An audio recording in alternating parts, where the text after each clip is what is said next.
ಸುದ್ದಿ ಸಮಯಕ್ಕೆ ಸ್ವಾಗತ. ನಾನು ಆರ್ಜೆ ಮಂಜು ಹಿರೋಳಿ. ಕರ್ನಾಟಕ ಸರ್ಕಾರದ ಮೀನುಗಾರಿಕೆ, ಬಂದರು ಹಾಗೂ ಒಳನಾಡು ಜಲ ಸಾರಿಗೆ ಸಚಿವರಾದ ಮಂಕಾಳ ಎಸ್ ವೈದ್ಯ ಅವರು ಇಂದು ಕಲಬುರಗಿ ನಗರದ ಜಿಲ್ಲಾಧಿಕಾರಿಗಳ ಕಚೇರಿಯ ಸಭಾಂಗಣದಲ್ಲಿ ಯಾದಗಿರಿ ಮತ್ತು ಕಲಬುರಗಿ ಜಿಲ್ಲೆಯ ಮೀನುಗಾರರೊಂದಿಗೆ ಸಂವಾದ ಕಾರ್ಯಕ್ರಮ ನಡೆಸಿದರು. ಕಲ್ಯಾಣ ಕರ್ನಾಟಕ ಭಾಗದಲ್ಲಿ ಮೀನು ಉದ್ಯಮ ಅಭಿವೃದ್ಧಿಗಾಗಿ ಮೀನುಗಾರರಿಗೆ 3 ಲಕ್ಷದವರೆಗೆ ಸಾಲ, ಇಲಾಖೆಯಿಂದ ಮನೆ ನಿರ್ಮಾಣ ಸೇರಿದಂತೆ ರಾಜ್ಯದ ಪ್ರತಿ ಜಿಲ್ಲೆಗೊಂದು ಮೀನು ಮಾರುಕಟ್ಟೆ ಸ್ಥಾಪನೆ ಮಾಡಲಾಗುವುದು ಎಂದು ಮೀನುಗಾರಿಕೆ, ಬಂದರು ಹಾಗೂ ಒಳನಾಡು ಜಲಸಾರಿಗೆ ಸಚಿವರಾದ ಮಂಕಾಳ ಎಸ್ ವೈದ್ಯ ಅವರು ಹೇಳಿದ್ದಾರೆ. ಕಲಬುರಗಿ ನಗರದ ಜಿಲ್ಲಾಧಿಕಾರಿಗಳ ಕಚೇರಿಯ ಸಭಾಂಗಣದಲ್ಲಿ ಇಂದು ಮೀನುಗಾರರೊಂದಿಗೆ ಸಂವಾದ ಕಾರ್ಯಕ್ರಮದಲ್ಲಿ ಮೀನುಗಾರರು ಹಾಗೂ ಮೀನುಗಾರಿಕೆ ಸಂಘ ಸಂಸ್ಥೆಗಳ ಪದಾಧಿಕಾರಿಗಳೊಂದಿಗೆ ಸಂವಾದ ನಡೆಸಿದ ನಂತರ ಮಾತನಾಡಿದ ಸಚಿವರು, ರಾಜ್ಯ ಸರ್ಕಾರ ಮೀನುಗಾರಿಕೆ ಇಲಾಖೆಗೆ ಈ ಮೊದಲು ಇದ್ದ 300 ಕೋಟಿ ರೂಪಾಯಿಗಳ ಅನುದಾನವನ್ನು 3,000 ಕೋಟಿ ರೂಪಾಯಿಗೆ ಹೆಚ್ಚಿಸಿದೆ. ಅಲ್ಲದೆ ಮೀನುಗಾರರ ಮಕ್ಕಳಿಗೆ ನೀಡಲಾಗುತ್ತಿರುವ ಶಿಷ್ಯ ವೇತನ ಸ್ಥಗಿತಗೊಂಡಿದ್ದು ಅದನ್ನು ಸರ್ಕಾರದ ವತಿಯಿಂದ ಪುನಃ ಪ್ರಾರಂಭಿಸಲಾಗಿದೆ ಎಂದರು. ಇಲಾಖೆಯಿಂದ ಮೀನುಗಾರರ ಮಕ್ಕಳ ಶಿಕ್ಷಣಕ್ಕೆ ಯಾವುದೇ ತೊಂದರೆ ಇಲ್ಲ. ವಿದ್ಯಾರ್ಥಿಗಳಿಗೆ ಅವಶ್ಯವಿದ್ದಲ್ಲಿ ವಸತಿ ನಿಲಯದ ವ್ಯವಸ್ಥೆ ಮಾಡಲಾಗುವುದು. ಅಲ್ಲದೆ ಸರ್ಕಾರದಿಂದಲೇ ಮೀನು ಮರಿ ಸಾಕಾಣಿಕೆ ಕೇಂದ್ರ ಸ್ಥಾಪನೆಯ ಗುರಿ ಇದೆ. ಯಾರಾದರೂ ಮೀನುಗಾರರು ಮೀನು ಮರಿ ಸಾಕಾಣಿಕೆ ಕೇಂದ್ರ ಸ್ಥಾಪನೆಗೆ ಮುಂದಾದರೆ ಅವರಿಗೆ ಸಹಕಾರ ನೀಡುವುದಾಗಿ ಭರವಸೆ ನೀಡಿದರು. ಈ ಸಂದರ್ಭದಲ್ಲಿ ವಿಧಾನ ಪರಿಷತ್ತಿನ ಸದಸ್ಯರಾದ ತಿಪ್ಪಣ್ಣಪ್ಪ ಕಮಕ್ನೂರ್ ಮಾತನಾಡಿ, ಕೋಲಿ ಸಮುದಾಯದ ಮೂಲ ಕಸುಬು ಮೀನುಗಾರಿಕೆಯಾಗಿದ್ದರೂ ಈ ಸಮುದಾಯಕ್ಕೆ ಯಾವುದೇ ಲಾಭ ಸಿಕ್ಕಿಲ್ಲ. ಹಾಗಾಗಿ ಈಗಾಗಲೇ ಇರುವ ಸಹಕಾರಿಯಲ್ಲಿ 50% ಅವಕಾಶ ನೀಡಬೇಕು. ಇಲ್ಲದಿದ್ದರೆ ಹೊಸ ಸಹಕಾರಿ ರಚನೆ ಮಾಡಿ ನ್ಯಾಯ ಒದಗಿಸಬೇಕು ಎಂದು ಒತ್ತಾಯಿಸಿದರು. ಈ ಸಂದರ್ಭದಲ್ಲಿ ಬಳ್ಳಾರಿ ಮೀನು ಇಲಾಖೆಯ ಜಂಟಿ ನಿರ್ದೇಶಕರಾದ ಷಡಾಕ್ಷರಿ, ಮೀನುಗಾರಿಕೆ ಅಭಿವೃದ್ಧಿ ನಿಗಮದ ಅಧ್ಯಕ್ಷರಾದ ಮಾಲಾ ನಾರಾಯಣರಾವ್, ಉಪ ನಿರ್ದೇಶಕರಾದ ನಾಗರಾಜ್ ಸೇರಿದಂತೆ ಇತರೆ ಅಧಿಕಾರಿಗಳು ಉಪಸ್ಥಿತರಿದ್ದರು. ಸುಧಾರಾಣಿ ಮತ್ತು ಸಂಗಡಿಗರು ಪ್ರಾರ್ಥಿಸಿದರು. ಸಚಿವರ ಆಪ್ತ ಕಾರ್ಯದರ್ಶಿಗಳಾದ ರವೀಂದ್ರ ಪಿಸಿ ವೇದಿಕೆ ಮೇಲೆ ಉಪಸ್ಥಿತರಿದ್ದರು. ಬಳ್ಳಾರಿಯ ಮೀನುಗಾರಿಕೆ ಜಂಟಿ ನಿರ್ದೇಶಕರಾದ ಷಡಾಕ್ಷರಿ ಪ್ರಾಸ್ತಾವಿಕವಾಗಿ ಮಾತನಾಡಿದರು. ಕಲಬುರಗಿಯ ಮೀನುಗಾರಿಕೆ ಉಪ ನಿರ್ದೇಶಕರಾದ ಎಸ್ಆರ್ ನಾಗರಾಜ್ ಸ್ವಾಗತಿಸಿ ಸನ್ಮಾನಿಸಿದರು. ಯಾದಗಿರಿಯ ಮೀನುಗಾರಿಕೆ ಉಪ ನಿರ್ದೇಶಕರಾದ ಶರಣಬಸವ ವಂದನಾರ್ಪಣೆ ಮಾಡಿದರು.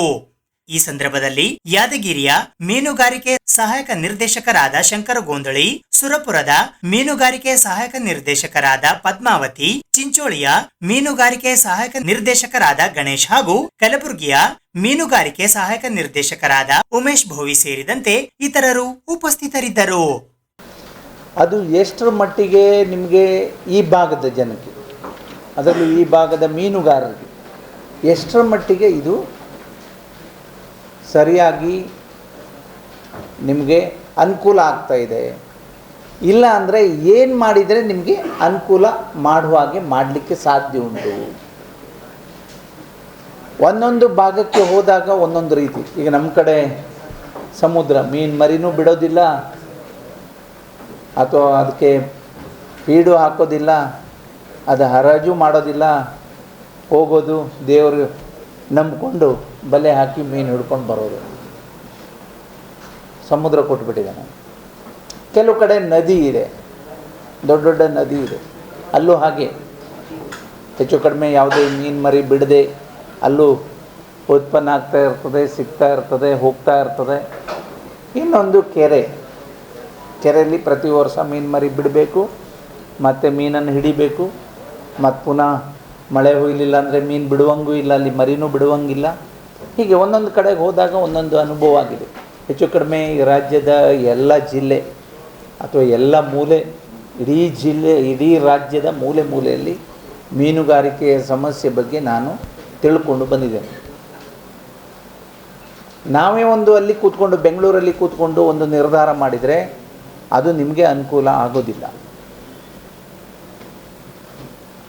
ಆ ಉದ್ದೇಶದಿಂದ ನಾನು ಪ್ರತಿಯೊಂದು ಜಿಲ್ಲೆಗೂ ಹೋಗಿ ಅಲ್ಲಿಯ ಮೀನುಗಾರರ ಜೊತೆ, ಅಲ್ಲಿಯ ಮುಖಂಡರ ಜೊತೆ, ಅಲ್ಲಿ ಜನಪ್ರತಿನಿಧಿಗಳ ಜೊತೆ, ಅಧಿಕಾರಿಗಳ ಜೊತೆ ಚರ್ಚೆ ಮಾಡಿ ಉದ್ದೇಶ ಒಂದೇ, ಮೀನುಗಾರರಿಗೆ ಅನುಕೂಲ ಆಗಬೇಕು, ಅದರ ಪ್ರಯೋಜನ ಆಗಬೇಕು. ಈಗ ಮೀನುಗಾರರಲ್ಲದೆ ಇದ್ದವರು ಈಗ ಮೀನುಗಾರಿಕೆ ಮಾಡ್ತಾಯಿದ್ದಾರೆ. ಅಂದರೆ ಅದು ಮಾಡಬಾರ್ದು ಅಂದೇಳಿ ಅಲ್ಲ, ಆದರೆ ನಾವು ಎಷ್ಟರ ಮಟ್ಟಿಗೆ ಅದನ್ನು ನಿಷ್ಕಾಳಜಿ ಮಾಡಿದ್ದಾರೆ ಅಥವಾ ಅದ್ರ ಬಗ್ಗೆ ಎಷ್ಟು ನಾವು ತಿಳ್ಕೊಳ್ಳಿಲ್ಲ, ಅದರ ಬಗ್ಗೆ ಏನೂ ಗೊತ್ತಿಲ್ಲದೆ ಇದ್ದವರು ಇವತ್ತೇ ಅದರಲ್ಲಿ ಸಕ್ಸಸ್ ಆಗ್ತಾಯಿದ್ದಾರೆ. ಆಗಲಿ, ನಮ್ಮದೇನು ಅದು ಅಬ್ಜೆಕ್ಷನ್ ಅಲ್ಲ. ಆದರೆ ಮೂಲ ಮೀನುಗಾರಿಕೆಯನ್ನೇ ನಂಬ್ಕೊಂಡಿದ್ದು, ಮೀನುಗಾರಿಕೆಯನ್ನೇ ಮಾಡ್ತಾಯಿದ್ದು, ಅದು ಇಲ್ಲ ಅಂದರೆ ಬೇರೆ ಉದ್ಯೋಗ ಗೊತ್ತಿಲ್ಲದೆ ಇರೋದು, ಅವರಿಗೆ ಅನುಕೂಲ ಆಗಲಿಲ್ಲ ಅಂದರೆ ಭಾಳ ಬೇಜಾರದ ಸಂಗತಿ. ನಾವು ಎಲ್ಲ ಕಡೆ ಹೋದಾಗ ಹೇಳ್ತರು, ಪ್ರತಿಯೊಬ್ಬರಿಗೂ ಮೀನುಗಾರರಿಗೆ ಹೇಳ್ತರು, ಮುಂದಿನ ಜನಾಂಗ ನಾವು ಶಿಕ್ಷಣವಂತರಾಗಬೇಕು, ಬೇರೆ ಬೇರೆ ಉದ್ಯೋಗಕ್ಕೆ ಹೋಗಬೇಕು, ಬೇರೆ ಬೇರೆ ವೃತ್ತಿಯನ್ನು ಆಯ್ಕೆ ಮಾಡಬೇಕು ಅನ್ನೋದು ನಾವು ಹೇಳ್ತೇವೆ. ಹಾಗಾಗಿ ಬೇರೆಯವ್ರು ಬಂದರೆ ಸಂತೋಷ. ಯಾಕೆಂದರೆ ನಮ್ಮವ್ರು ಬೇರೆ ಬೇರೆ ವೃತ್ತಿಯಲ್ಲಿ ಇದ್ದಾರೆ, ಅನುಕೂಲಸ್ಥರಾಗಿದ್ದಾರೆ, ಏನೂ ಕೊರತೆ ಇಲ್ಲ, ಮೀನುಗಾರಿಕೆ ನಡಿಲೇಬೇಕು, ಯಾರೋ ಬಂದು ಮಾಡ್ತಾರೆ ಅಂದರೆ ಓಕೆ. ನೀವು ಅವ್ರ ಕೈಲಿ ಯಾರೋ ಬೇರೆಯವರು ಟೆಂಡರ್ ತಗೊಳ್ಳೋದು ಅಥವಾ ಬೇರೆಯವ್ರು ಯಾರೋ ಮಾಡಿದ ಕೆರೆಗೆ ನೀವು ಹೋಗಿ ಮೀನುಗಾರರು ಹೋಗಿ ಕೆಲಸ ಮಾಡೋದು ಅಂದರೆ ಇದು ಬೇಜಾರ ಸಂಗತಿ, ಇದಾಗಬಾರ್ದು. ಹಾಗಾಗಿ ನಿಮ್ಮಲ್ಲಿ ವಿನಂತಿ ಮಾಡಿಕೊಡ್ತೇನೆ, ನಿಮಗೆ ಅನುಕೂಲ ಆಗುವ ರೀತಿಯಲ್ಲಿ ಅದರಲ್ಲೂ ಮತ್ತೆ ಒಂದು ಹೇಳಿಬಿಡ್ತೀನಿ ನಾನು, ಮೀನುಗಾರರಾಗಿರ್ತಾರೆ, ಅವ್ರಿಗೆ ಮಾತ್ರ ಒಬ್ಬರಿಗೆ ಅನುಕೂಲ ಆಗ್ತದೆ, ಮತ್ತು ಯಾರಿಗೂ ಅನುಕೂಲ ಆಗೋದಿಲ್ಲ, ಅದು ಆಗಬಾರ್ದು. ನೀವು ನಿಮ್ಮನ್ನು ಅಥವಾ ಮೀನುಗಾರಿಕೆಯನ್ನು ಅವಲಂಬಿಸ್ಕೊಂಡು ಇದ್ದವರು ಬದುಕಲಿಕ್ಕೆ ಸುರಕ್ಷಿತವಾಗಿ ಆದಾಯವನ್ನು ಜಾಸ್ತಿ ಮಾಡಿ ಅವ್ರ ಜೀವನವನ್ನು ಸುಧಾರಣೆಗೆ ಏನು ಬೇಕು ಅಂದೇಳಿ ಹೇಳಿದರೆ ಖಂಡಿತ ನಾನು ಈ ಇಲಾಖೆಯಿಂದ ನಿಮಗೆ ಸಹಾಯ ಮಾಡಲಿಕ್ಕೆ ಸಾಧ್ಯ ಆಗ್ತದೆ. ನಮ್ಮ ಸರ್ಕಾರ, ಸನ್ಮಾನ್ಯ ಮುಖ್ಯಮಂತ್ರಿಗಳಾದಂಥ ಸಿದ್ದರಾಮಯ್ಯವರು, ಸನ್ಮಾನ್ಯ ಉಪಮುಖ್ಯಮಂತ್ರಿಗಳಾದಂಥ DK ಶಿವಕುಮಾರ್ ಅವರು ಮೀನುಗಾರರಿಗೆ ಅನುಕೂಲ ಆಗುವ ರೀತಿಯಲ್ಲಿ ಏನೇ ಕೇಳಿದರೂ ಇಲ್ಲ ಅಂತ ಹೇಳೋದಿಲ್ಲ. ನಮ್ಮ ಸರ್ಕಾರ ಬದ್ಧವಾಗಿದೆ. ಈ ಭಾಗದ ನಮ್ಮ ಪ್ರಿಯಾಂಕಾ ಖರ್ಗೆ ಅವರು ಇರ್ಬೋದು, ಅಥವಾ ನಮ್ಮ ನಾಯಕರು ಮಲ್ಲಿಕಾರ್ಜುನ್ ಖರ್ಗೆ ಅವರು ಇರ್ಬೋದು, ಅವರೆಲ್ಲರ ಸಹಕಾರದಿಂದ ನಿಮಗೆ ಸಹಾಯ ಸಹಕಾರ ಮಾಡಲಿಕ್ಕೆ ಸಾಧ್ಯ ಇದೆ. ಹಾಗಾಗಿ ನಿಮ್ಮಲ್ಲಿ ವಿನಂತಿ ಮಾಡಿಕೊಳ್ತೇನೆ, ಮೀನುಗಾರರಿಗೆ ಅನುಕೂಲ ಆಗುವ ರೀತಿಯಲ್ಲಿ ನೀವು ಸಲಹೆ ಸೂಚನೆ ಕೊಟ್ಟಿದ್ದೇ ಆದರೆ ಅದನ್ನು ಕಾರ್ಯರೂಪಕ್ಕೆ ತಂದು, ಅದರಲ್ಲೂ ನಿಮ್ಮವರೇ ಇದ್ದಾರೆ, ಇಲ್ಲಿ MLC ಅವರು ಇದ್ದಾರೆ, ಅವರು ಹಾಗೆ ಏನಾದರೂ ಮಾಡಬೇಕು. ನಮಗೆ ಯಾವಾಗಲೂ ಪ್ರತಿ ವಾರ ತಿಂಗಳಿಗೆ 2 ಸಲ ಅಂತೂ ನನಗೆ ಸಿಕ್ಕಿ ನಮ್ಮವ್ರಿಗೆ ತೊಂದರೆ ಆಗ್ತಾಯಿದೆ, ನಮ್ಮವರಿಗೆ ಸಹಾಯ ಆಗ್ತಾಯಿಲ್ಲ, ನಮ್ಮವ್ರ ಬಗ್ಗೆ ಸ್ವಲ್ಪ ನೋಡಬೇಕು ಅನ್ನುವಂಥ ಮಾತನ್ನು ಆಗಾಗ ಲೆಟ್ರನ್ನು ಕೊಡ್ತಾ ಇರ್ತಾರೆ ನಿಮ್ಮ ಮೇಲೆ ಇರುವಂಥ ಕಾಳಜಿಗೋಸ್ಕರ. ಹಾಗಾಗಿ ಅವ್ರ ಮುಖಂಡತ್ವದಲ್ಲಿ ನಿಮಗೆ ಏನು ಸಹಾಯ ಮಾಡಲಿಕ್ಕೆ ಸಾಧ್ಯ ಇದೆ ಅದನ್ನು ಮಾಡಲಿಕ್ಕೆ ಸಂಪೂರ್ಣವಾದಂಥ ಸಹಾಯ ಸಹಕಾರ ಮಾಡ್ತೇನೆ. ದಯವಿಟ್ಟು ಮತ್ತೆ ಗೊಂದಲ ಮಾಡ್ಕೊಳ್ಬೇಡಿ. ಇನ್ನೊಬ್ಬರ ವಿಷಯವನ್ನು ಚರ್ಚೆ ಮಾಡಿ ನಮ್ಮ ಕೆಲಸ ಹಾಳು ಮಾಡ್ಕೊಳ್ತೀವಿ, ನಮ್ಮ ಸಮಯವೂ ಹಾಳು ಮಾಡ್ಬೋದು. ನಮ್ಮದಲ್ಲ, ನಿಮ್ಮದು. ನಾವು ಬಂದುಬಿಟ್ಟಿದ್ದೇವೆ, ಇವತ್ತು ನಾವು ಸಂಜೆವರೆಗೆ ಇಲ್ಲೇ ಇರ್ತೇವೆ, ನಿಮಗಾಗಿ ಬಂದಿದ್ದು. ಮೀನುಗಾರ ಸಹಕಾರ ಸಂಘಗಳಿದ್ದು 1960ರಿಂದ ಇಲ್ಲಿಯವರೆಗೆ ಸಾಂಪ್ರದಾಯಿಕ ಮೀನುಗಾರರು ಒಳಗೊಂಡು ಮೀನು ಕೃಷಿ ನದಿ, ಕೆರೆ ಮತ್ತು ಜಲಾಶಯಗಳಲ್ಲಿ ಮಾಡುತ್ತಾ ಬಂದಿದ್ದಾರೆ. ಆದರೆ ನಮ್ಮ ಜಿಲ್ಲೆ ಅತಿ ಉಷ್ಣ ಮತ್ತು ಬರಗಾಲ ಪೀಡಿತ ಪ್ರದೇಶವಾಗಿದ್ದು ಈ ಭಾಗದ ಮೀನುಗಾರರು ಸುಮಾರು ಕಷ್ಟಗಳು ಪಡುತ್ತಿದ್ದಾರೆ. ಕಾರಣ ಈ ಪತ್ರದ ಮೂಲಕ ಈ ಕಲಬುರಗಿ ಜಿಲ್ಲೆಯ ಮೀನುಗಾರರ ಬೇಡಿಕೆಗಳು ಮತ್ತು ಸಮಸ್ಯೆಗಳು ತಮ್ಮ ಗಮನಕ್ಕೆ ತರಲು ಬಯಸುತ್ತೇನೆ. 1. ಸತತ ಬರಗಾಲ. ಇಡೀ ರಾಜ್ಯಕ್ಕೆ ಕಳೆದ ವರ್ಷ ಬರಗಾಲ ಆವರಿಸಿದ್ದು ತುಂಬಾ ವಿಷಾದಮಯ ವಿಷಯ. ಅದರಲ್ಲೂ ನಮ್ಮ ಕಲಬುರಗಿ ಜಿಲ್ಲೆಯ ಅತಿ ಹೆಚ್ಚು ಉಷ್ಣ 48 ಡಿಗ್ರಿ ದಾಖಲಾಗಿದೆ. ಇದಕ್ಕೆ ಅನೇಕ ಜಲಸಂಪನ್ಮೂಲಗಳು ಬತ್ತಿ ಹೋಗಿ ಮೀನು ಮಾರಣ ಸಂಭವಿಸಿದೆ. ಮುಂದುವರೆದು ಈ ವರ್ಷ ಕೂಡ ಮಳೆಯ ಅಭಾವದಿಂದ ಇನ್ನೂವರೆಗೆ ಕೆಲವು ಕೆರೆಗಳಲ್ಲಿ 25% ನೀರು ಸಂಗ್ರಹವಾಗಿದೆ. ಕಳೆದ ವರ್ಷ ರಾಜ್ಯದ ಎಲ್ಲಾ ಮೀನುಗಾರಿಕೆ ಜಲಸಂಪನ್ಮೂಲಗಳ ಬಾಕಿ ರಹಿತ ಗುತ್ತಿಗೆ ನೀಡಿದ್ದೀರಿ. ಆದರೆ ಇದರಿಂದ ನಮ್ಮ ಮೇಲೆ ಹೊರೆ ಹೆಚ್ಚಾಗಿದೆ ಹೊರತು ಅನುಕೂಲವಾಗಿಲ್ಲ. ಈ ವರ್ಷವೂ ಕೂಡ ನಮ್ಮ ಜಿಲ್ಲೆಯ ಕೆರೆಗಳು ಬಹುತೇಕ ತುಂಬಿರುವುದಿಲ್ಲ. ಈ ವರ್ಷವೂ ಕೂಡ ನಮಗೆ ಅದೇ ಸಮಸ್ಯೆ ಎದುರಾಗುತ್ತಿದೆ. ಕಾರಣ ಈ ವರ್ಷ ನಮ್ಮ ಜಲಸಂಪನ್ಮೂಲಿಗೆ ಗುತ್ತಿಗೆ ಪ್ಲೀಸ್ ಮನ್ನಾ ಮಾಡಬೇಕೆಂದು ವಿನಂತಿಸುತ್ತೇವೆ. ಮುಖ್ಯಮಂತ್ರಿಗಳ ಸಲಹೆಗಾರರು ಹಾಗೂ ಆಳಂದ ಮತಕ್ಷೇತ್ರದ ಶಾಸಕರಾದ ಬಿಆರ್ ಪಾಟೀಲ್ ಅವರು ಇಂದು ಕಲಬುರಗಿ ನಗರದ ಪತ್ರಿಕಾ ಭವನದಲ್ಲಿ ಸುದ್ದಿಗೋಷ್ಠಿಯನ್ನು ಉದ್ದೇಶಿಸಿ ಮಾತನಾಡಿದರು. ಕರ್ನಾಟಕದಲ್ಲಿ ಒಂದು ಮಹತ್ವವಾದಂಥ ಸಂಪುಟ ಸಭೆ ನಡೆದು ಕೆಲವು ಈ ಭಾಗದ ತೀರ್ಮಾನಗಳನ್ನು ತೆಗೆದುಕೊಂಡಿದ್ದಕ್ಕೆ ಸ್ವಾಗತ ಬಯಸ್ತೀನಿ, ಅಭಿನಂದನೆ ಹೇಳ್ತೀನಿ. ಈ ಥರ ಮೇಲಿಂದ ಮೇಲೆ ಸಚಿವ ಸಂಪುಟದ ಸಭೆ ಈ ಭಾಗದಲ್ಲಿ ಆಗಬೇಕು ಅಂತ ಒತ್ತಾಯ ಕೂಡ ಮಾಡ್ತೀನಿ. ಈಗ ಒಂದೇ ಸಲಕ್ಕೆ ಸರ್ಕಾರ ಕಣ್ಣು ತೆರೆದಿಲ್ಲ. ಈ ಭಾಗದ ಶಾಸಕರು, ಸಾರ್ವಜನಿಕರು, ಸಂಘ ಸಂಸ್ಥೆಗಳು ಧ್ವನಿ ಎತ್ತಿದಾಗ ಮಾತ್ರ ನಮ್ಮ ಕಡೆ ಗಮನ ಹರಿಸ್ತವೆ. ಆ ಒಂದು ಪ್ರಕ್ರಿಯೆ ಕಲಬುರಗಿಯಲ್ಲಿ ನಡೀತು. ಬಹುಶಃ ಕೆಲವರು ತಾವೆಲ್ಲ ಅಫ್ಜಲ್ಪುರದಲ್ಲಿ ಯಾವುದೋ ಒಂದು ಪತ್ರಕರ್ತರ ಸಮ್ಮೇಳನದಲ್ಲಿ ಭಾಳ ಜನ ಹೋಗಿದ್ದು ಕಾಣ್ತದೆ. SP ಕಾಮರ್ಸ್ ಕಾಲೇಜಿನ ಆಡಿಟೋರಿಯಂದಲ್ಲಿ ಪ್ರೊಫೆಸರ್ TR ಚಂದ್ರಶೇಖರ್ ಅವರು ಮತ್ತು ರಜಾಕ್ ಉಸ್ತಾದ್ ಅವರು ಹಾಗೂ ಕುಮ್ನೂರವರು ಭಾಳ ಅರ್ಥಪೂರ್ಣವಾಗಿ ಈ ಭಾಗದ ವಿಷಯಗಳ ಬಗ್ಗೆ ಮಾತನಾಡಿದರು, ಮಂಡಿಸಿದರು ಮತ್ತು 15 ನಿರ್ಣಯಗಳನ್ನು ಕೂಡ ಅವತ್ತು ತಗೊಂಡಿರು. 15 ನಿರ್ಣಯಗಳು.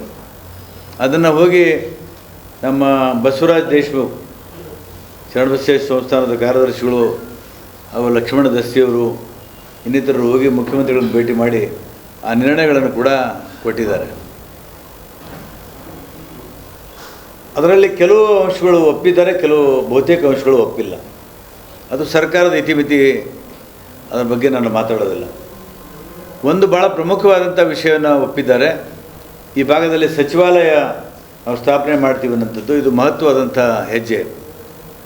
ಯಾಕಂದರೆ ಇದು ಯೋಜನಾ ಇಲಾಖೆ ಒಳಗಡೆ ಬರ್ತಾ ಇರೋದ್ರಿಂದ ಯೋಜನಾ ಇಲಾಖೆಯಿಂದ ಹೊರಗೆ ತಂದು ಪ್ರತ್ಯೇಕವಾದಂಥ ಸಚಿವಾಲಯ ಮಾಡ್ತಾ ಇರೋಂಥ ಸರ್ಕಾರ ನಿರ್ಧಾರ ತಗೊಂಡಿರೋದು ಭಾಳ ಸ್ವಾಗತಾರ್ಹ. ಇದು ನಾನು ಅಭಿನಂದಿಸ್ತೀನಿ. ಇದು ಭಾಳ ದೊಡ್ಡ ಬದಲಾವಣೆ ಆಗ್ತದೆ ಅನ್ನುವಂಥ ಭರವಸೆ ಕೂಡ ನಾನು ತಮ್ಮ ಮೂಲಕ ಹೇಳಲಿಕ್ಕೆ ಬಯಸ್ತೀನಿ. ಈ ಮಧ್ಯೆ ವಿರೋಧ ಪಕ್ಷ ನಾಯಕರಾದ ಮಾನ್ಯ R. ಅಶೋಕ್ ಅವರು ಕಲ್ಯಾಣ ಕರ್ನಾಟಕದಲ್ಲಿ ಸಂಪುಟ ಸಭೆ ನಡೆಸಿದ ಮಾತ್ರಕ್ಕೆ ಕಲ್ಯಾಣ ಕರ್ನಾಟಕದ ಅಭಿವೃದ್ಧಿಯಾಗಿ ಬಿಡುತ್ತದೆಯೇ ಎಂದು ವಿರೋಧ ಪಕ್ಷದ ನಾಯಕ R. ಅಶೋಕ್ ಪ್ರಶ್ನಿಸಿದರು. ಒಂದೇ ಸಲಕ್ಕೆ ಬಗೆಹರಿಲ್ಲ. ಹಾಗಾಗಿ ನಾವು ಕೂಡ ಕೇಳಬೇಕಾಗ್ತದೆ. ನೀವು ಯಡಿಯೂರಪ್ಪನವರು ಇಲ್ಲಿ ಮಂತ್ರಿಮಂಡಲ ಸಭೆ ಮಾಡಿದರು, ಜಗದೀಶ್ ಶೆಟ್ಟರು ಮಾಡಿದರು, ಅವಾಗೆಲ್ಲ ಸಮಸ್ಯೆ ಬಗೆಹರಿತಾ? ಈ ಪ್ರಯತ್ನದ ಹೆಜ್ಜೆ ಗುರುತುಗಳು ಉಳಿಬೇಕು ಅನ್ನುವಂಥ ಉದ್ದೇಶದಿಂದ ಇದನ್ನು ಮಾಡ್ತೀವಿ. ಮತ್ತು ಬಿಟ್ಟಿ ಪ್ರಚಾರ ಗಟ್ಟಿಸಿಕೊಳ್ಳಲು ಕಾಂಗ್ರೆಸ್ ಸರ್ಕಾರ ಹೊರಟಿದೆ ಅಂತ ಅವ್ರು ಹೇಳಿದರೆ ಇದನ್ನು ಖಂಡಿಸ್ತೀನಿ. ಬಿಟ್ಟಿ ಪ್ರಚಾರ ಅಲ್ಲ, ಇದು ಪ್ರಾಮಾಣಿಕ ಪ್ರಯತ್ನವನ್ನು ನಾವು ಮಾಡಿದ್ದೇವೆ. ಇದರಲ್ಲಿ ಬಿಟ್ಟಿ ಪ್ರಚಾರ ಗಟ್ಟಿಸಿಕೊಳ್ಳುವಂಥ ಸಂದರ್ಭ ಇಲ್ಲ, ಅಂಥ ಅನಿವಾರ್ಯತೆ ಕೂಡ ಇಲ್ಲ. ಮತ್ತು ಕಲ್ಯಾಣ ಕನ್ನಡ ಅಭಿವೃದ್ಧಿಗೆ ಪ್ರತಿ ವರ್ಷ 5,000 ಕೋಟಿ ನೀಡುವುದಾಗಿ ಪಕ್ಷದ ಪ್ರಣಾಳಿಕೆಯಲ್ಲಿ ನೀಡಿದೆ. ಪಕ್ಷದ ಪ್ರಣಾಳಿಕೆಯಲ್ಲಿ ಮಾನ್ಯ ಮುಖ್ಯಮಂತ್ರಿಗಳು ಪಕ್ಷ ಹೇಳುವುದು ನಿಜ. ಸದನದಲ್ಲಿ ಕೂಡ ಮಾನ್ಯ ಮುಖ್ಯಮಂತ್ರಿಗಳು ಅನೇಕ ಸಲ ಪ್ರಸ್ತಾಪ ಮಾಡಿ ಹೇಳಿದ್ದಾರೆ, 5,000 ಕೋಟಿಯನ್ನು ನಾವು ಈ ಭಾಗದ ಅಭಿವೃದ್ಧಿಗಾಗಿ ಅನುದಾನವನ್ನು ಕೊಡ್ತೀವಿ ಅನ್ನೋಂಥ ಭರವಸೆಯನ್ನು ಕೊಟ್ಟಿದ್ದಾರೆ. ಅದು ಅಸೆಂಬ್ಲಿ ರೆಕಾರ್ಡಲ್ಲಿದೆ, ದಾಖಲೆ ಇದೆ. ಹಾಗಾಗಿ ಆ ದಾಖಲೆಯಿಂದ ಹಿಂದೆ ಸರಿಯುವಂಥ ಕೆಲಸ ಆಗೋದಿಲ್ಲ, ಆಗಲಿಕ್ಕೆ ನಾವು ಕೂಡ ಬಿಡೋದಿಲ್ಲ. ಯಾಕೆ ನಮಗೆ ಹಕ್ಕಿದೆ, ಅವ್ರ ಮಾತಿನಂತೆ ನಡ್ಕೋಬೇಕು ಅನ್ನುವಂಥದ್ದು ನಮ್ಮ ಒತ್ತಾಯ ಕೂಡ, ವಿನಂತಿ ಕೂಡ ಇದೆ. ಅದನ್ನು ನಾವು ಖಂಡಿತವಾಗಿ ನಾವು ಮಾಡ್ತೀವಿ. ಬಳ್ಳಾರಿಯಲ್ಲಿ ಜವಳಿ ಪಾರ್ಕ್ ಸ್ಥಾಪಿಸಲು ಕ್ರಮ ಕೈಗೊಂಡಿಲ್ಲ. ಕಲ್ಯಾಣ ಕನ್ನಡ ಭಾಗದಲ್ಲಿ 41 ವಿಧಾನಸಭಾ ಕ್ಷೇತ್ರ ಕನಿಷ್ಠ 100 PU ಕಾಲೇಜು, 1 ಮಹಿಳಾ ಪದವಿ ಪೂರ್ವ ಕಾಲೇಜು ಸ್ಥಾಪಿಸುವ ಭರವಸೆ ಹಾಗೆ ಉಳಿದೆ ಎಂದರು. ಭರವಸೆಗಳು ಹಾಗೆ ಉಳಿದಾಗ ವಿರೋಧ ಪಕ್ಷದಲ್ಲಿ ತಾವು ಕೂತವರು ಯಾಕೆ ಸುಮ್ಮನೆ ಬಾಯಿ ಮುಚ್ಕೊಂಡು ಕೂತಿದ್ರಿ? ತಮಗೆ ಹಕ್ಕಿದೆ. ಒಂದು ಅಧಿಕೃತ ವಿರೋಧ ಪಕ್ಷದ ನಾಯಕರಾಗಿ ಸದನದಲ್ಲಿ ಒಂದು ಸಲ ಕೂಡ ನೀವು ಪ್ರಸ್ತಾಪ ಮಾಡಲಿಲ್ಲ, ಚರ್ಚೆ ತರಲಿಲ್ಲ. ಆದರೆ ಈ ಥರ ನೀವು ಬಿಟ್ಟು ಕಿಟ್ಟಿ ಪ್ರಚಾರ ಗಿಟ್ಟಿಸ್ಕೊಳ್ಳುವಂಥ ಮಾತನ್ನು ಹೇಳೋದು ಆ ಸ್ಥಾನಕ್ಕೆ ಶೋಭೆ ತರ್ತಕ್ಕಂಥಲ್ಲ. ಆರ್ ಅಶೋಕ್ ಅವರು ತಮ್ಮ ಮಾತನ್ನು ವಾಪಸ್ ಪಡಬೇಕು. ಅರೆ ಯಾರಿಗೆ ಪ್ರಶ್ನೆ ಮಾಡ್ತಾ ಇದ್ದಾರೆ ಅವರು?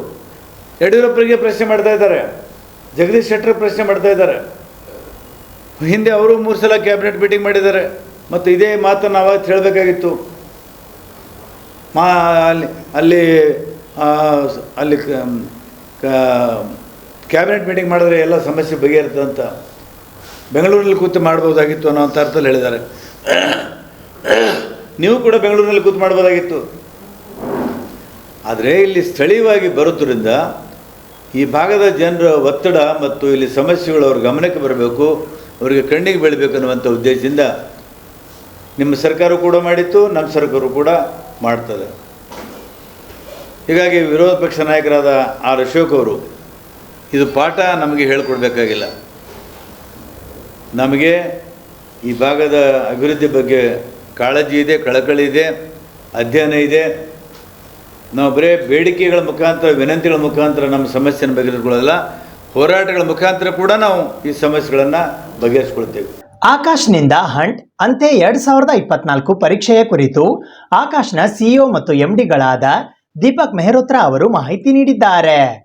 ಆಕಾಶ್ ಎಜುಕೇಶನ್ ಸರ್ವಿಸಸ್ ಲಿಮಿಟೆಡ್ ವಿದ್ಯಾರ್ಥಿ ವೇತನ ಪರೀಕ್ಷೆ Akash national talent Hunt exam ಆರಂಭಿಸಿ 15 ವರ್ಷಗಳು ಪೂರ್ಣಗೊಂಡಿರುವ ಹಿನ್ನೆಲೆಯಲ್ಲಿ ಇತ್ತೀಚಿನ ಆವೃತ್ತಿಯಾದ ಅಂತೆ 2024 ಪ್ರಕಟಿಸಿದೆ. 7ರಿಂದ 12ನೇ ತರಗತಿಯ ವಿದ್ಯಾರ್ಥಿಗಳು ಈ ಪರೀಕ್ಷೆಯ ನಂತರ 100% ವಿದ್ಯಾರ್ಥಿ ವೇತನ ಗಳಿಸಬಹುದಾಗಿದೆ. ನಗದು ಬಹುಮಾನ ಗೆಲ್ಲಬಹುದು. ವೈದ್ಯಕೀಯ ಎಂಜಿನಿಯರಿಂಗ್ ಕೋರ್ಸುಗಳಿಗೆ ಪ್ರವೇಶ ಪಡೆಯುವ ಜೀವನದ ಕನಸನ್ನು ಸಾಕಾರಪಡಿಸಿಕೊಳ್ಳಬಹುದಾಗಿದೆ. ಪ್ರತಿಭಾನ್ವಿತ ವಿದ್ಯಾರ್ಥಿಗಳನ್ನು ಯುಎಸ್ಎದ ಫ್ಲೋರಿಡಾದಲ್ಲಿ ಇರುವ ಕೆನಡಿ ಸ್ಪೇಸ್ ಸೆಂಟರ್ಗೆ ಸಂಪೂರ್ಣ ಉಚಿತವಾಗಿ ಕರೆದೊಯ್ಯುವ 5 ದಿನಗಳ ಪ್ರವಾಸ ಕಾರ್ಯಕ್ರಮವೂ ಇರಲಿದೆ. ಅಂತೆ ವಿದ್ಯಾರ್ಥಿ ವೇತನಕ್ಕೆ ಆಯ್ಕೆಯಾಗುವ ವಿದ್ಯಾರ್ಥಿಗಳು ಆಕಾಶ ಸಂಸ್ಥೆ ನೀಡುವ ಅತ್ಯುನ್ನತ ಕೋಚಿಂಗ್ ಕಾರ್ಯಕ್ರಮಗಳಲ್ಲಿ ಭಾಗಿಯಾಗುವ ಸೌಲಭ್ಯ ಪಡೆಯಲಿದ್ದಾರೆ. ಈ ಮೂಲಕ NEET, JEE, ರಾಜ್ಯ ಮಟ್ಟದ ಸಿಇಟಿಗಳು ಮತ್ತು NTSC ಮತ್ತು ಒಲಿಂಪಿಯಾಡ್ನಂತಹ ವಿದ್ಯಾರ್ಥಿ ವೇತನಕ್ಕೆ ನಡೆಸಲಾಗುವ ಪರೀಕ್ಷೆಗಳಿಗೆ ಸಿದ್ಧರಾಗಲು ಈ ಕೋಚಿಂಗ್ ಕಾರ್ಯಕ್ರಮಗಳು ನೆರವಾಗಲಿವೆ. ಆಕಾಶ್ ಎಜುಕೇಶನಲ್ ಸರ್ವಿಸಸ್ ಲಿಮಿಟೆಡ್ನ ಸಿಇಒ ಮತ್ತು ಎಂಡಿ ದೀಪಕ್ ಮೆಹ್ರೋತ್ರಾ ಮಾತನಾಡಿ, ವಿದ್ಯಾರ್ಥಿಗಳ ಆಕಾಂಕ್ಷೆಗಳು ಮತ್ತು ಸಾಮರ್ಥ್ಯಗಳ ನಡುವಿನ ಅಂತರ ಕಡಿಮೆ ಮಾಡುವ ನಿಟ್ಟಿನಲ್ಲಿ ಅಂತೆ ಕಳೆದ 15 ವರ್ಷಗಳಿಂದಲೂ ನಿರ್ಣಾಯಕ ಪಾತ್ರ ವಹಿಸುತ್ತಾ ಬಂದಿದೆ. ಅಂತೆ 2024 ಭವಿಷ್ಯದ ವೈದ್ಯರು ಮತ್ತು ಎಂಜಿನಿಯರ್ಗಳನ್ನು ಪೋಷಿಸಲು ನಾವು ಪ್ರತಿಭೆಗಳ ಹುಡುಕಾಟ ಆರಂಭಿಸಿದ್ದೇವೆ ಎಂದು ತಿಳಿಸಿದರು. ಅಂತೆ 2024 ಅಕ್ಟೋಬರ್ 19ರಿಂದ 27ರ ಅವಧಿಯಲ್ಲಿ ನಡೆಯಲಿದ್ದು ಆನ್ಲೈನ್ ಮತ್ತು ಆಫ್ಲೈನ್ ಎರಡರಲ್ಲೂ ನಡೆಯಲಿದೆ. ದೇಶದ 26 ರಾಜ್ಯಗಳು ಮತ್ತು ಕೇಂದ್ರಾಡಳಿತ ಪ್ರದೇಶಗಳಲ್ಲಿ ಈ ಪ್ರವೇಶ ಪರೀಕ್ಷೆ ಆಯೋಜಿಸಲಾಗುತ್ತಿದೆ. ಟಾಪ್ ಸ್ಕೋರರ್ಗೆ 100% ವಿದ್ಯಾರ್ಥಿ ವೇತನದ ಜೊತೆಗೆ ನಗದು ಬಹುಮಾನ ನೀಡಲಾಗುತ್ತಿದೆ. ಅಕ್ಟೋಬರ್ 20ರಿಂದ 27ರವರೆಗೆ ದೇಶದಾದ್ಯಂತ ಆಕಾಶ ಸಂಸ್ಥೆಯ 315 ಕೇಂದ್ರಗಳಲ್ಲಿ ಈ ಪರೀಕ್ಷೆಗಳು ನಡೆಯಲಿವೆ. ಆನ್ಲೈನ್ ಪರೀಕ್ಷೆಗಳನ್ನು ಅಕ್ಟೋಬರ್ 19ರಿಂದ 27ರವರೆಗೆ ಎಕ್ಸಾಮ್ ವಿಂಡೋದಲ್ಲಿ ಯಾವುದೇ ಸಮಯದಲ್ಲಿ ತೆಗೆದುಕೊಳ್ಳಬಹುದಾಗಿದೆ. ಅಂತೆ 2024ರ ಪರೀಕ್ಷೆಗೆ ಹಾಜರಾಗಲು ಬಯಸುವ ವಿದ್ಯಾರ್ಥಿಗಳು ಆನ್ಲೈನ್ ಪರೀಕ್ಷೆಗಿಂತ 3 ದಿನಗಳ ಮೊದಲು ಮತ್ತು ಆಫ್ಲೈನ್ ಪರೀಕ್ಷೆ ಆರಂಭಗೊಳ್ಳುವ 7 ದಿನಗಳ ಒಳಗೆ ನೋಂದಾಯಿಸಿಕೊಳ್ಳಬಹುದಾಗಿದೆ. ಆಫ್ಲೈನ್ ಮತ್ತು ಆನ್ಲೈನ್ ಪರೀಕ್ಷೆಗಳು ಎರಡಕ್ಕೂ ₹200 ಶುಲ್ಕ ಇರಲಿದೆ.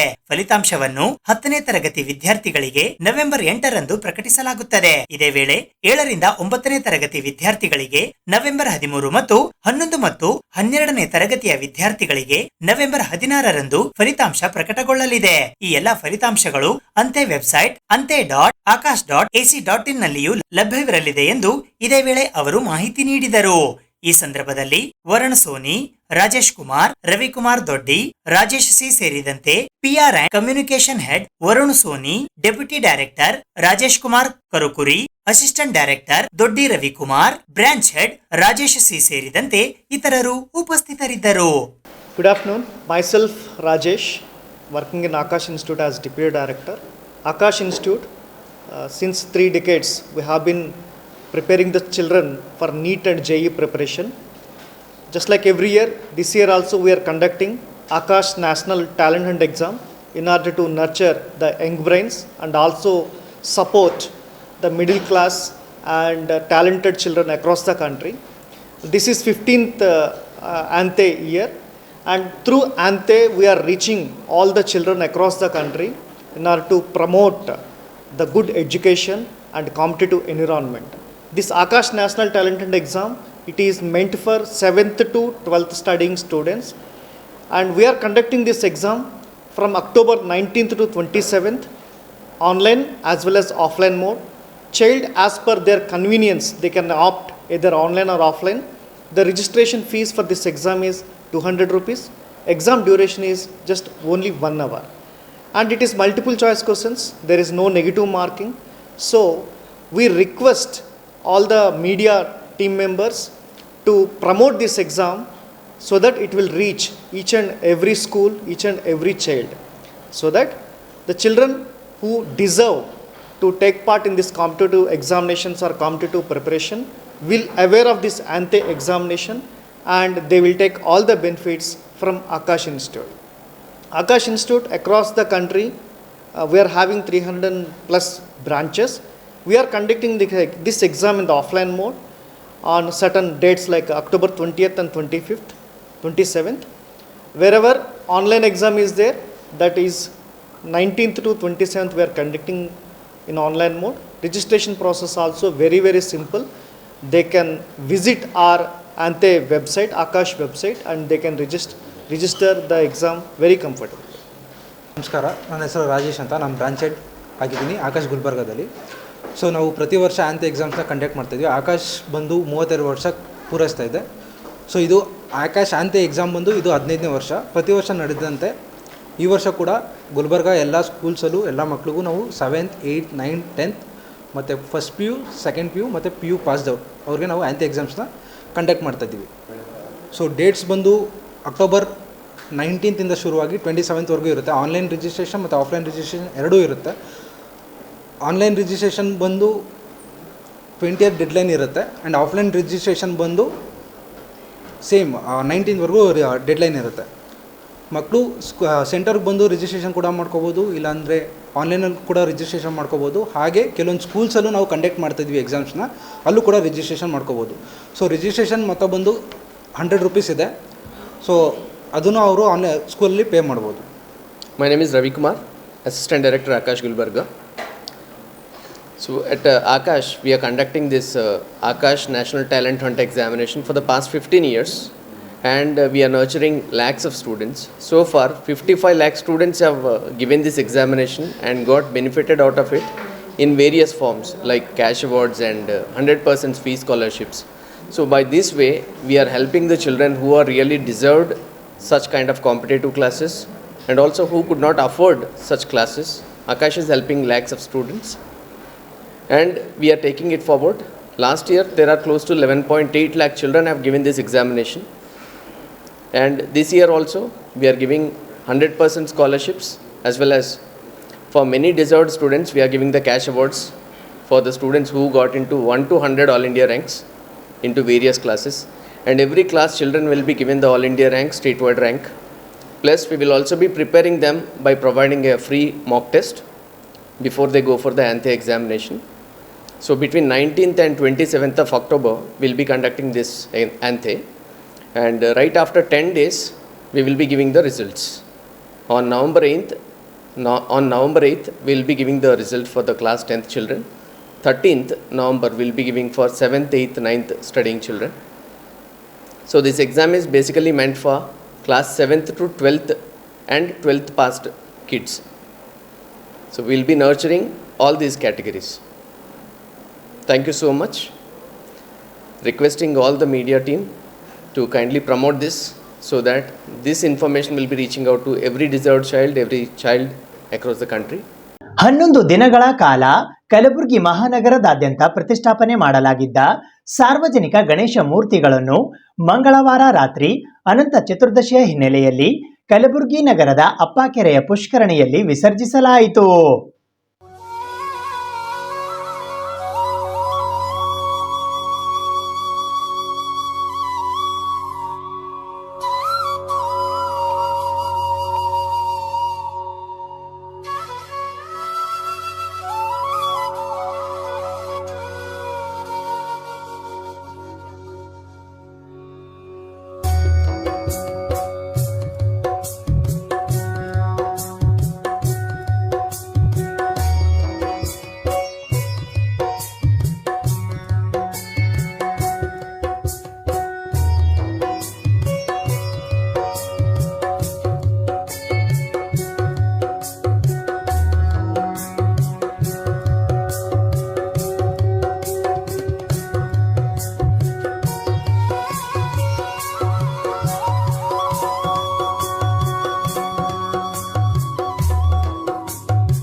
ಇದು ಇವತ್ತಿನ ಸುದ್ದಿ ಸಮಯ. ಸ್ಥಳೀಯ ಸುದ್ದಿಗಳಿಗಾಗಿ ನೋಡ್ತಾ ಇರಿ ಸುದ್ದಿ ಸಮಯ.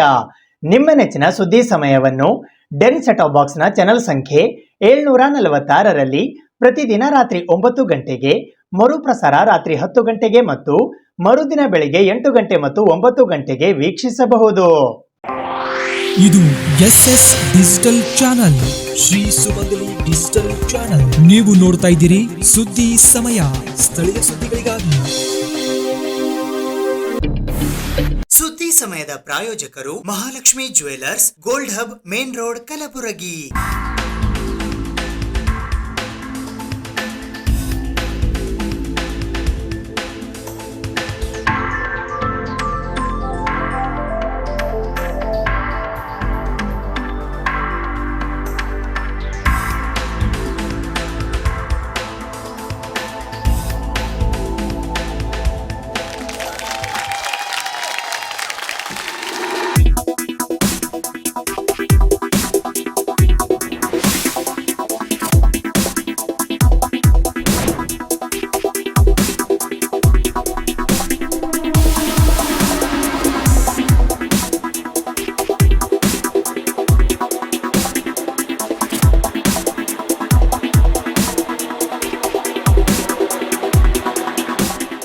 Mahalakshmi jewellers, gold hub, main road, Gulbarga.